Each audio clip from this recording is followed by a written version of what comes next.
बांधवांचे 7 बळी घेतलेले आहेत आणि या बळींना जबाबदार कोण असेल तर महाराष्ट्राचं शासन आहे। कारण आम्ही महाराष्ट्रामधल्या शासनाला नेहमी सांगत आलोय की तुम्ही बेकायदा GR काढलेला आहे, तुम्ही बेकायदा वागलेला आहात आणि तुमच्या या GR मुळे ओबीसीचं आरक्षण संपलेलं आहे हा आमचा दावा आहे आणि हे बेकायदा आहे। कारण या महाराष्ट्रामध्ये राज्यकर्ती जमात असलेला आमचा मराठा बांधव जर या ओबीसी आरक्षणामध्ये सामील झाला तर त्यांच्या स्पर्धेमध्ये माझ्या गावगाड्यातला ओबीसी बांधव टिकेल का? या प्रश्नाचं उत्तर आमच्या बीड जिल्ह्याचा खासदार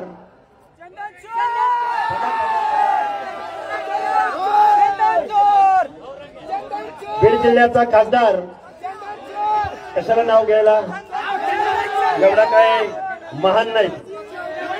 कारण ज्या माणसाला इथल्या गावगड्यातल्या 60% ओबीसी बांधवांच्या हक्क अधिकाराचं काहीही देणं घेणं नाही, जो माणूस मनोज जरांगे नावाच्या माणसाला स्वजातीच्या माणसाला जाऊन बेकायदा मागणीला पाठिंबा देतो तो आमच्या बीड जिल्ह्याचा खासदार असू शकतो का?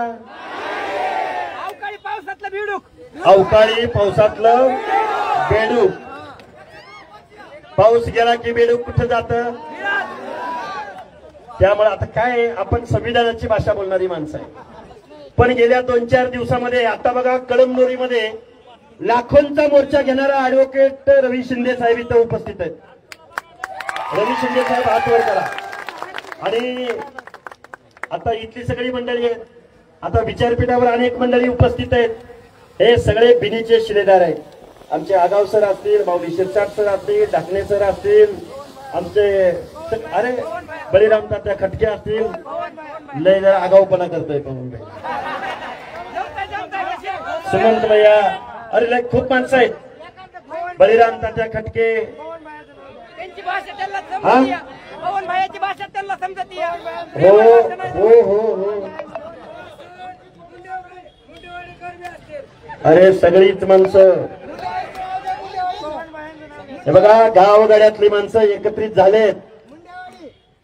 आता गावांची नावं घ्यायची म्हणलं तर 100 गावांची नावं घ्यावी लागतील।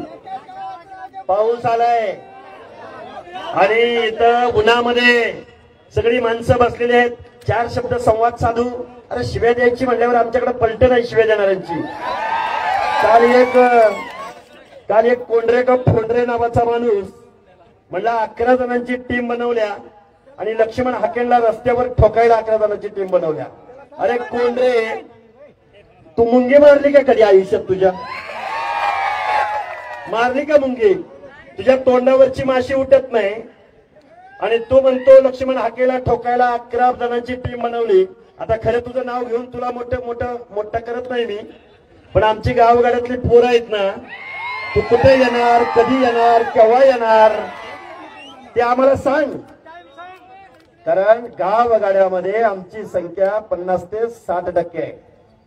महात्मा ज्योतिराव फुल्यांच्या पिवळ्या समतेच्या वादळामध्ये सामील झालेली आणि आता त्या पिवळ्या वादळामध्ये निळं वादळ सामील झालेलं आहे आणि आमच्या मनामध्ये मग स्वाभिमान कुणाचा आहे? स्वर्गीय गोपीनाथराव मुंडेंचा आहे की नाही? गावगाड्यातल्या 18 पगड जाती एकत्रित झालेत। मी माझ्या भाषणामध्ये मी नेहमी सांगतो, कधी काळी ओबीसीची मीटिंग म्हणली की रिटायर्ड माणसं, म्हातारी कोतारी माणसं, इन्शर्ट केलेली माणसं यायची, मंडल आयोग सांगायची, सोशल जस्टिस सांगायची आणि 5-50 माणसाच्या पुढे माणसं जात नव्हती। पण आता गावगाड्यातल्या 18 पगड जातीच्या पोरांनी मनावर घेतलंय, लाखोंचा जनसमुदाय आता रस्त्यावर उतरलाय। बरोबर आहे का चूक आहे? कधी काळी आम्हाला वाटायचं शिवसेना आमची, कधी काळी आम्हाला वाटायचं राष्ट्रवादी आमची, कधी काळी आम्हाला वाटायचं भाजप आमची, कधी काळी आम्हाला वाटायचं काय आता कुठली कशाला काय गेलेल्या पक्ष, पण ज्यावेळी ओबीसीचं आरक्षण जात होत, ज्यावेळी बेकायदा गव्हर्नमेंट रिझोल्युशन GR या शासनाने काढला, त्यावेळी आमच्या बाजूने कोणच उभं राहिलं नाही. बरोबर आहे का चुकीचं आहे? ओबीसीच्या आरक्षणाला धक्का न लावता त्यांना काय द्यायची ती द्या. ओबीसीच्या आरक्षणाला धक्का न लावता आम्ही GR काढलाय.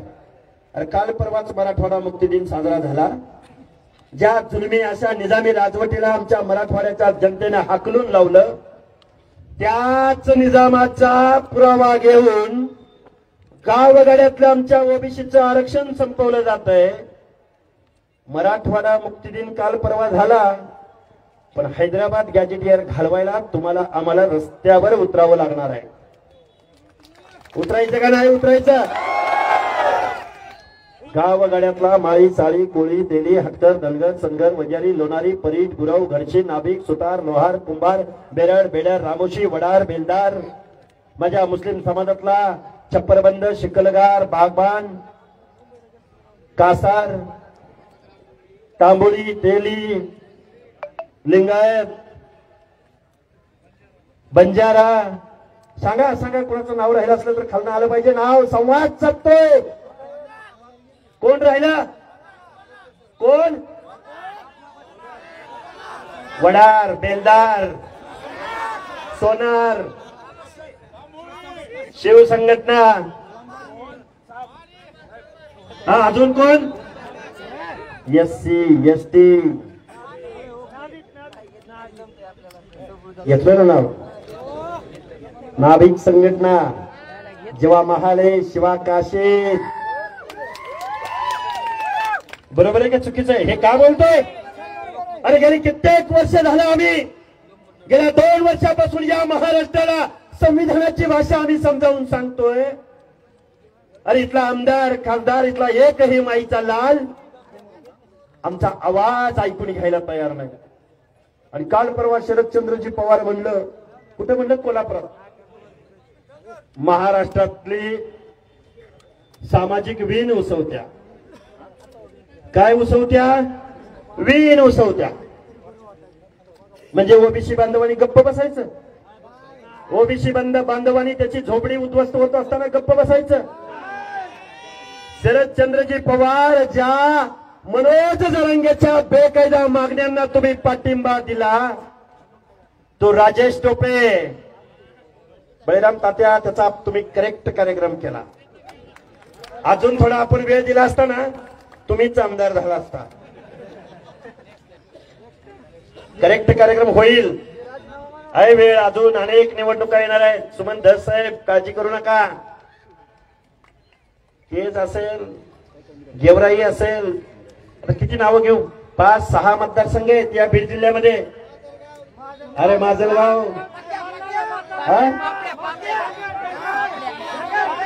काय म्हणलं ते? काय म्हणलं ते? जात आडवी आली. त्यांना लवकर घरी बसवायची वेळ आली. अरे निवडणूक पाहिजे होती आता. आता जर एखादी निवडणूक आली असती ना, मग आम्ही माणसं किती आहोत हे तुम्हाला आम्ही दाखवून दिलं असतं. हा,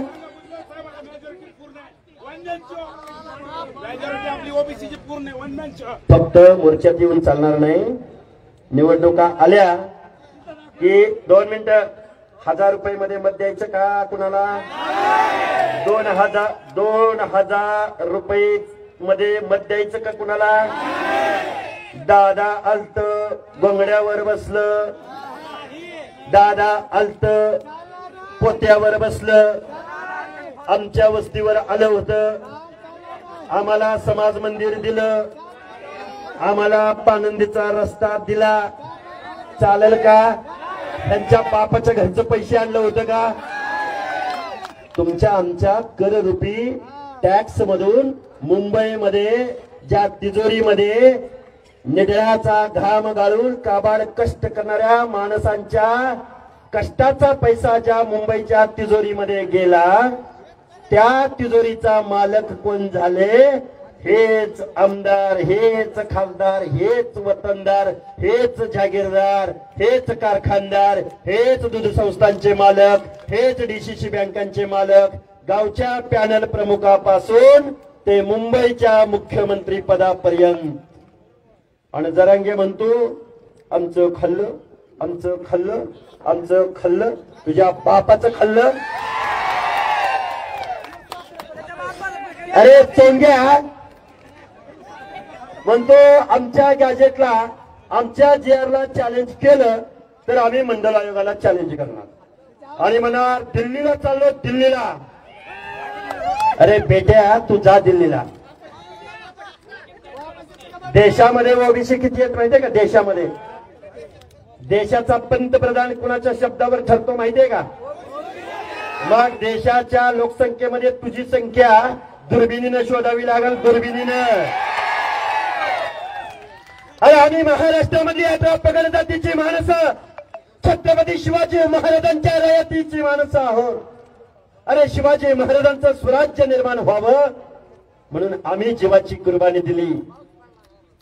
परत सांगतो, जीवा महाले, शिवा काशी, बेहरजी नाईक, मदारी मेहतर, आमचे हिरोजी इंदलकर, गावगाड्यातले 18 पगड जातीची माणसं, कुडमुड्या जोशी, नागपंथी डवरी गोसावी, गावगाड्यातला चित्रकत्ती, बारुडकर. अरे हे सगळे शिवाजी महाराजांच्या हेर खाते होते, हेर खात. अरे शिवाजी महाराजांना जात पात पाळली नाही. शिवाजी महाराजांनी सगळ्यांना समतेची वागणूक दिली, मावळा म्हणून वागणूक दिली. आणि तुम्ही त्याच शिवाजी महाराजांच्या पुतळ्याखाली बसता आणि ओबीसीच्या आरक्षणाच्या विरोधामध्ये, ओबीसीच्या माणसांच्या विरोधामध्ये नाभिकाच्या घरावर हल्ला कर, वंजाऱ्याच्या घरावर हल्ला कर, माळ्याच्या घरावर हल्ला कर, धनगराच्या पोराच्या घरावर हल्ला कर. चाललंय काय नक्की? आमच्या बाप दादांनी, आमच्या 4 पिढ्यांनी आम्ही तुम्हाला मतं दिली, आम्ही तुम्हाला आमदार खासदार केलं. अरे या काय तो कुठला काय सोळंकी? प्रकाश सोळंकी. अरे प्रकाश सोळंकी तुझी जात आडवी आली, तो मंत्री बरोबर गेला. सुंदरराव सोळंकी किती वेळा मंत्री होते? अरे माजलगाव मधून होतेच, पण त्या गेवराई मधून बिनविरोध महाराष्ट्राचे उपमुख्यमंत्री पदावर. तेव्हा जात नाही आडवी आली यांच्या. आमची मतं घेताना ह्यांना जात नाही आडवी आली. अरे वय कशाला झालं नक्की तुमचं? एवढा गावगाड्यातल्या ओबीसी बद्दल आकस तुमच्या मनामध्ये असावा. अरे तुम्ही आमदार म्हणून घ्यायच्या लायकीचे नाही, तुम्ही खासदार म्हणून घ्यायच्या लायकीचे नाही. ज्यावेळी तुम्ही आमदारकीची खासदारकीची शपथ घेता त्यावेळी तुम्ही म्हणता एखाद्या जातीबद्दल आकस बाळगणार नाही, ममत्व बाळगणार नाही, अपपर भाव बाळगणार नाही. या शब्दाची तुम्हाला जरा सुद्धा चाल नाही. अरे आता फक्त एखादी निवडणूक डोळ्यावर असायला पाहिजे होती. यांना मग गावगाड्यातला ओबीसी किती आहे, दीनदलित बांधव किती आहेत हे तुम्हाला दाखवलं असतं. बरोबर आहे का चुकीचं आहे? बरोबर आहे का चुकीचं आहे? तुमचं मत विकणार का कुणाला? 1000 रुपयात विकणार का? कुणी मटण दिलं म्हणून विकणार का? कुणी दारू दिली म्हणून विकणार का? महामानव डॉक्टर बाबासाहेब आंबेडकरांनी तुमच्या आमच्या मताला लाख मोलाची किंमत दिल्या की नाही? इथं उपस्थित एक जणांना हात वर करा. इथं कुणी पैकी कुणी एक जणांना उभा राहून हात करा. आता ही व्यक्ती इथं उभी आहे, यांच्या मताला जेवढी किंमत तेवढीच पंडिताच्या, सोनवण्याच्या, सोळंकीच्या मताला तेवढीच किंमत आहे की नाही? टाटा बिर्ला अंबानीच्या मताला जेवढी किंमत तेवढीच गावगाड्यामध्ये ऊसतोड मजुराचं काम करणाऱ्या मजुराच्या मताला सुद्धा तेवढीच किंमत. 1 लाख मुलाचं मत डॉक्टर बाबासाहेब आंबेडकरांनी तुमच्या मताला दिलंय. अरे राजा पूर्वी राजा राणीच्या पोटाला जन्माला यायचा, आता राजा मतपेटीत जन्माला येतो की नाही येतो? मग हे लाख मुलाचं मत कुणाला द्यायचं? आपल्या माणसाला द्यायचं. ओबीसीला द्या, एससीला द्या, एसटीला द्या, माझ्या मुस्लिम बांधवाला द्या.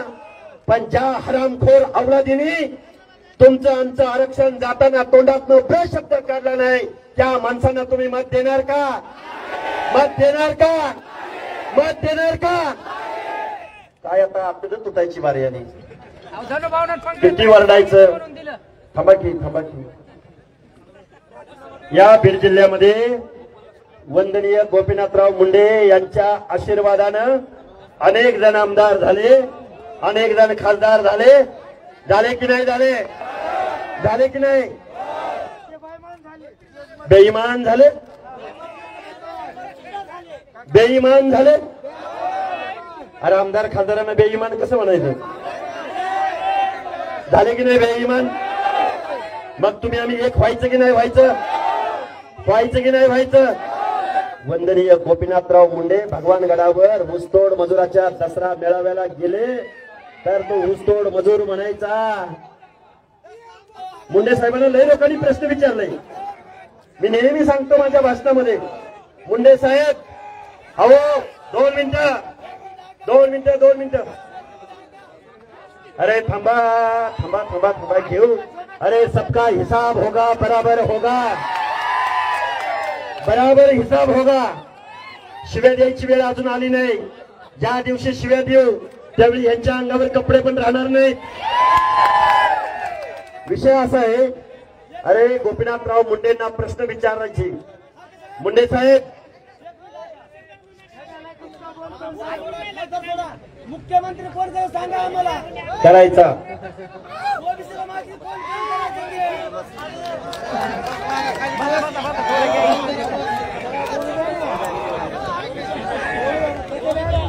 हे बघा ऐका, अरे किती बोलायचं, काय बोलायचं, संविधानावर बोलायचं, शिक्षणावर बोलायचं, राजकारणावर बोलायचं. म्हणजे महात्मा ज्योतिराव फुले म्हणायचे, सत्य वाचून सकळ कळा झाल्या अवकळा. तुमच्या ओबीसी बांधवामध्ये फूट पाडली जाणार आहे. तुमच्या ओबीसी मध्ये जाती जातीमध्ये भांडणं लावली जाणार आहेत. माझ्या बंजारा समाजाला एसटीचं आरक्षण मिळालं तर सगळ्यात जास्त आनंद लक्ष्मण हाकेला होणार आहे. धनगर समाजाला एसटीचं आरक्षण मिळालं तर सगळ्यात जास्त आनंद लक्ष्मण हाकेला होणार आहे. माझ्या नाभिक बांधवाला, धोबी बांधवाला, माझ्या बलुत्या आलुत्या मधल्या अनेक जाती महाराष्ट्राच्या बाहेर एससी मध्ये आहेत. त्यांना जर एससी मिळाली तर मला आनंद होणार आहे. आमच्या विजयंती अ ब क ड मधल्या जातींना जर एसटी मिळाली तर मला सुद्धा आनंद होणार आहे. पण ऐका, पण ऐका, पण ऐका, कोल्ह्यांच्या भूलथापांना बळी पडू नका. सावध राहावा. आता लढाई जाती जातीत भांडायची नाही. आता जातीमध्ये एकी दाखवायची आहे. जात न पकडता पात पकडा, कास्ट न पकडता क्लास पकडा. अरे बाबासाहेबांना जातीची संघटना करता आली असती. बाबासाहेबांनी एससी बनवलं, बाबासाहेबांनी एसटी बनवलं, बाबासाहेबांनी ओबीसी बनवलं, बाबासाहेबांनी विजयंती बनवलं. गडी लय जणाला उकळ्या फुटल्या, त्या उकळ्या. बंजारा समाज वेगळा झाला बर का. धनगर समाजाने आंदोलन चालू केलं बर का. गडी रांगा लावून जाऊन पाठिंबा द्यायला लागल्यात. अरे लक्ष्मण हाकेने पण 2014ला बारामतीत आंदोलन केलं. याच शरदचंद्रजी पवाराचा त्या बारामतीचा नगरसेवक सुद्धा आमच्या व्यासपीठावर आला नाही.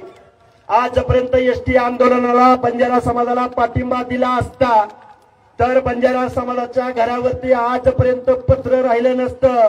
अरे विजय पंडित, तुला लाज वाटली पाहिजे. तुझ्या मतदारसंघामध्ये 38,000 बंजारा समाजाचं मतदान आहे, पण तांड्यावरच्या माझ्या बंजारा समाजाच्या घरावरचं पत्र आजपर्यंत निघालं नाहीत. आणि ह्या जरांगे काय म्हणतो, काय म्हणतो जरांगे? जरांगे म्हणतो तुमच्या पोराबाळांना नोकरी मिळणार आहे, तुमच्या पोराबाळांचं भलं होणार आहे, तुमच्या पोराबाळांचं. अरे जर मग आरक्षणात जर भलं होत असतं तर आमच्या एससी एसटी बांधवांच्या घरावर सोन्याची कौलं नसती का आली? 1950ला त्यांना आरक्षण मिळालं, पण अजितदादा पवार नावाचा अर्थमंत्री उपमुख्यमंत्री महाज्योतीला पैसे देत नाही. समाज कल्याण विभाग, आदिवासी विभाग, ओबीसी विजयंती विभाग या विभागांचे पैसे आपल्या कारखानदारांना देणारा जातीयवादी अजितदादा पवार या महाराष्ट्राच्या उपमुख्यमंत्री पदावर बसलाय. आता काही माणसं म्हणतील हाके सर तुम्ही लय लय पवारावर लय बोलताय. अरे पण जरांगेच्या बेकायदा मागण्याला पाठिंबा कोणी दिला? पैसे कोणी पुरवले? सोळंकी, सोनावणे, पंडित, टोपे, जाऊ दे चंदन चोर काय चोरतोय माहित नाही आपल्याला.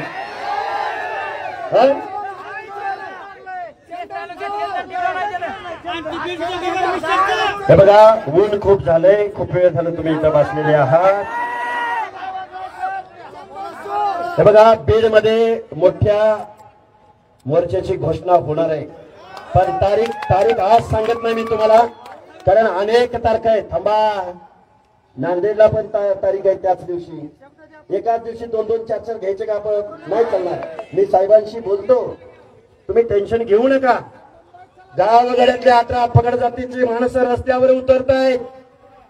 कुणीही मान अपमानासाठी हे व्यासपीठ वापरायचं नाही.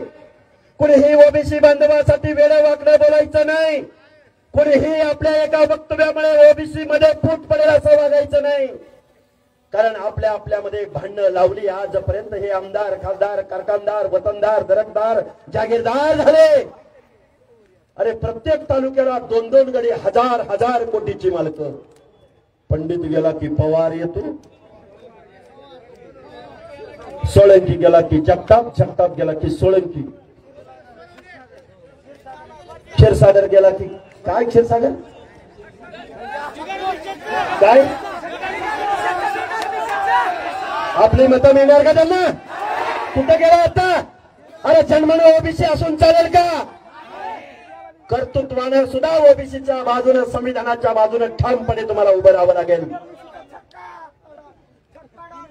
आहे की नाही? आता म्हणाल तुम्ही राजकीय बोलताय, काय करणार? राजसत्ता अंतिम आहे. राजकारणाच्या जीवावर तर तुम्हाला आम्हाला महात्मा ज्योतिबा फुले, राजर्षी शाहू महाराज, डॉक्टर बाबासाहेब आंबेडकरांच्या विचाराने तुम्हाला आम्हाला आरक्षण धरण दिलं. पण बाबांनो, या लोकांनी तुमचं आमचं आरक्षण गेलंय. सुमन दास साहेब, तरुणांची चांगली टीम तुम्ही उभी केली पाहिजे. कुठे जाईल का? जुनी माणसं, नवी माणसं, सगळ्यांचा मेळ बसवला पाहिजे. आता नवीन रक्त म्हणलं की सळसळत असतं, पण जुन्या माणसांचा अनुभव सुद्धा आपल्याला तेवढाच कामाला येतो. बरोबर आहे का? आणि आता ऐका, हो ऐका, आता पंचायत राज मधलं आरक्षण आपण जरांगेच्या जात चोर टोळीला आपण देऊन टाकू. पण ऐका, पण तुमच्या आमदारकीचा, खासदारकीचा मार्ग मात्र आमच्या वाड्या, वस्त्या, तांड्यावरनं, गल्ल्यामधनं, मोहल्ल्यामधनं जाणार आहे. आता इथं आम्ही मोर्चाला आलो. सुमन दास साहेब, तुमचा आभार व्यक्त करतो, तुमच्या सगळ्या मंडळींचा आभार व्यक्त करतो. आता तुमची सगळ्यांची नावं मी घेतली नाहीत, कुणीही राग मानायचं नाही. आम्ही इथं राजकारण करायच्या टायमाला आपण राजकारण निश्चित करू. करायचंय राजकारण, आता करायचं का नाही? कारण राजसत्ता आणि राजपाट हा मागून मिळत नसतो, तर तो नेहमीच हिसकावून घ्यायचा असतो.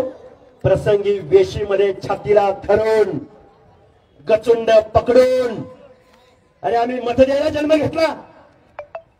आमदारकीचं, खासदारकीचं तिकीट द्यायचं वेळ आली की तुमची नावं.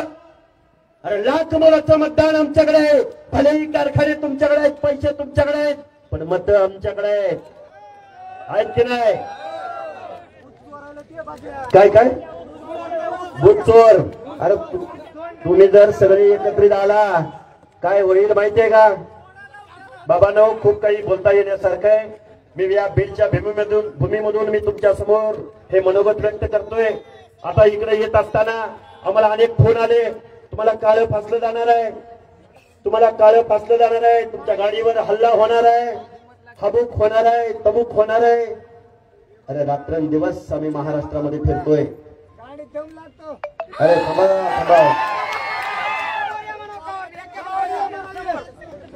या सभेच्या आयोजनासाठी, या मोर्चाच्या आयोजनासाठी ज्यांची नावं घेतली नाहीत त्यांनी मला मोठ्या मनाने माफ करावं.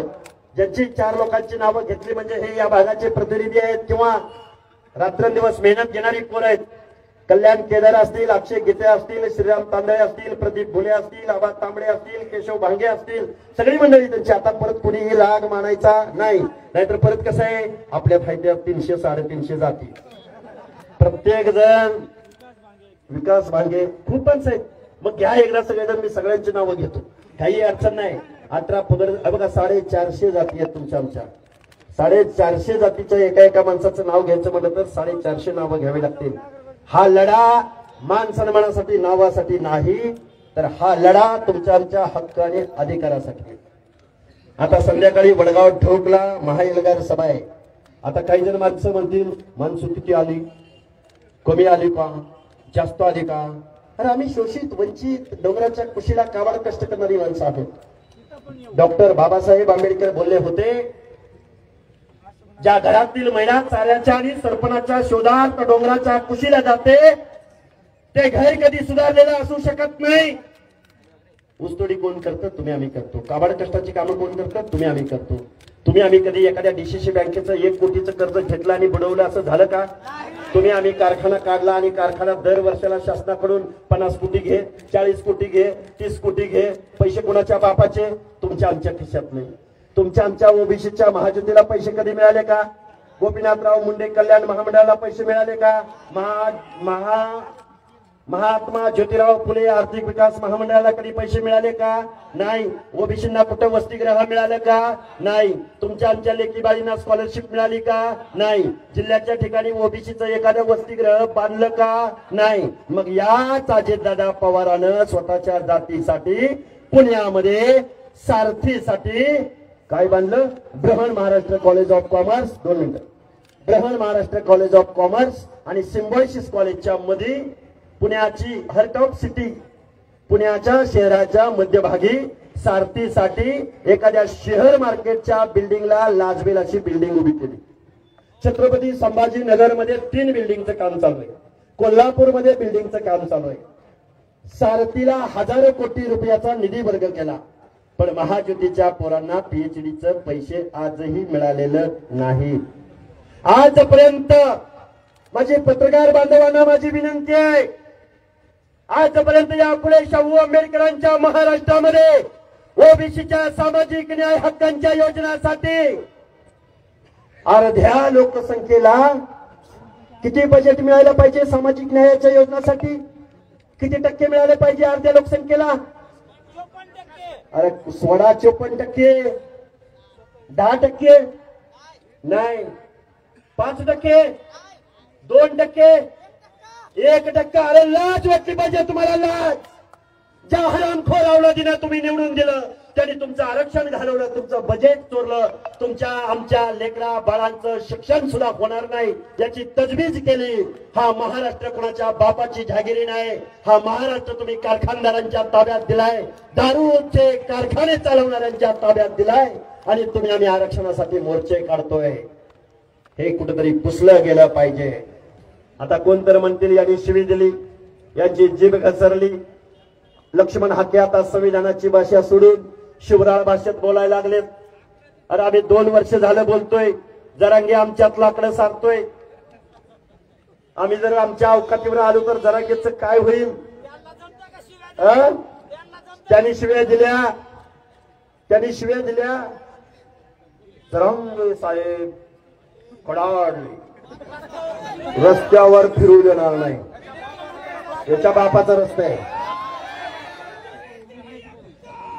हाईट किती? हाईट किती? आम्ही हाईट किती दाखवतो निवडणुकीमध्ये. आम्ही किती हाऊट दाखवतो. आम्ही वड्याखोऱ्याने काय वड्याखोऱ्याने पैदा केलेले, तरी आपण शांत बसायचं. आणि पवार साहेब म्हणते तर महाराष्ट्रातली सामाजिक वीण उसवली जाते. कसली वीण उसवली जाते? ज्या जरांगेला पैसे पुरवत होता त्यावेळी तुम्हाला लाज नाही वाटली आणि म्हणे लक्ष्मण हाकेच्या बोलण्याकडे लक्ष द्यायचं नाही. हेडलाईन ठेव कार परवाची. अरे आम्ही नाही ना कारखानदार, आम्ही नाही ना खासदार. अडचण कोण? अरे दंड ठोकतोय, दंड काय ठोकतोय? दंड आहे, दंड. आता दंड ठोकतोय, दंड. अरे जाईल तिथं दंड.